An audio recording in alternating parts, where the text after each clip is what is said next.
Национальный банк Кыргызстана вынес на общественное обсуждение два законопроекта об обороте криптовалют и внесении изменений в некоторые законодательные акты в сфере виртуальных активов. Эти два законопроекта, они размещены на общественном обсуждении в настоящее время и уже будут дальше продвигаться в соответствии с процедурами. Они вносятся для того, чтобы именно статус, правовой статус криптовалют, как они должны, оборот криптовалют должен регулироваться, вносится понятие этих криптовалют и направлены в первую очередь на защиту прав граждан, защиту прав потребителей, чтобы при обмене криптовалют их права были защищены, чтобы если они куда-то пошли обменять криптовалюты, их там не обманули, грубо говоря, не кинули, чтобы они могли спокойно и в правовом таком русле обменять свои криптовалюты. Основная цель – создания правовой основы оборота криптовалют и деятельности поставщиков услуг обмена электронных активов, а также снижение риска финансирования террористической деятельности, легализации преступных доходов, оттока капитала и защиты прав потребителей. Те субъекты, которые будут осуществлять обмен криптовалют, так называемые операторы обмена криптовалют, они будут регулируемы, получать соответствующую какую-то лицензию, возможно, и будет регулироваться Национальным банком. То есть предлагается, чтобы Национальный банк их регулировал.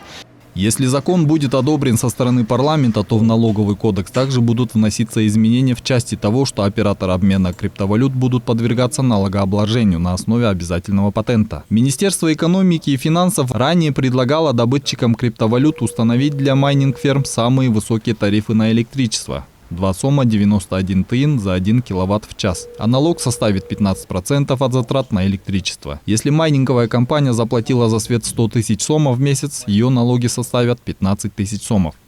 Есть отдельный повышенный тариф, это будет 2,91 примерно сомов, и отдельно 15% от потребляемой энергии, электроэнергии, то есть оплаченных сумм за электроэнергию, 15% это будет налог на майнинг.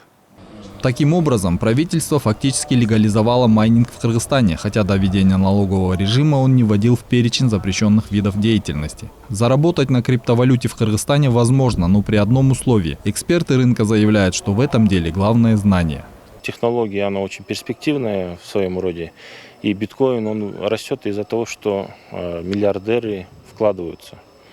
Это больше такой спекулятивный эффект. Для нас, для кыргызстанцев, я бы сказал то, что без знаний туда входить не стоит.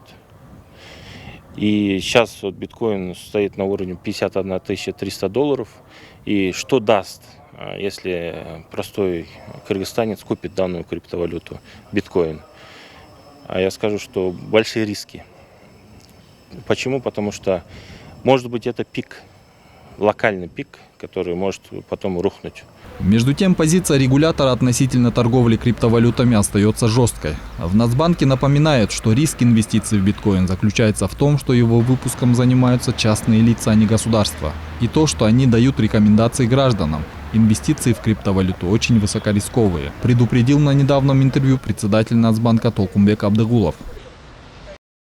Например, за долларом стоят США и американская экономика, за рублем стоит Российская Федерация и российская экономика, за сомом стоит Кыргызская Республика и экономика Кыргызстана. В то время как в криптовалюте нет государственного участия. Когда биткоин только вышел, он стоил 6 центов в 2008 году. Сегодня доходит до 40-50 тысяч долларов США, но сколько он будет стоить завтра, не знает никто. Есть разные прогнозы по нему, рост курса или то, что это пирамида и цена на биткоин упадет.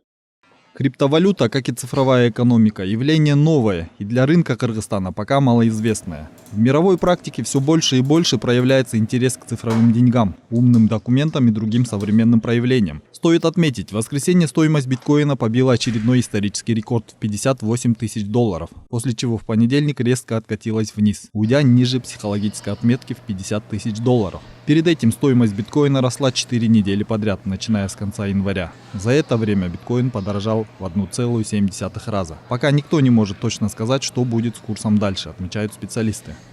Азамат Кенжешев, Алтынбек Саакиев, Нью ТВ.